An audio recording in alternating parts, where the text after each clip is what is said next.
අද අපි ගියේ විහාරමාදේවි පාර්ක් එකට. මෙහෙට එන්න හේතුව පස්සේ කියන්නම්කෝ. දැන් අපි බෝට් පැදපු විදිය බලමු. පේනවනේ අච්චාරු පෙරේතේ අච්චාරු කන විදිය. ගියපු වෙලාවේ නම් අච්චාරු කන එක තමයි මේ හොල්මනගේ වැඩේ.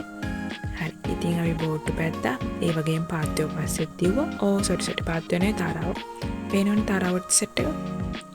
ඊට පස්සේ අපි කියව ඉඳලා ආවේ කරවෙලා බෝට්ටු පැදලා එන්ජෝයි කරලා ඊට පස්සේ මේ හොල්මනගේ වැඩේ ඉතින් වේගෙන් පවගනවා.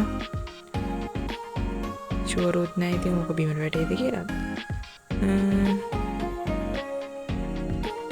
ඊට පස්සේ හරි අපි ආවේ මොකටද කියලා කියන්නම්කෝ. අපි ආවේ ෂූටින් බලන්න.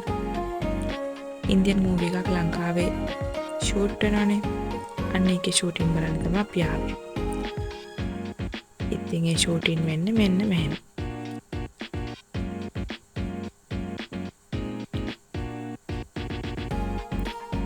පේනව නේද හොර ගෙඩිය හොරෙන් බලනවා.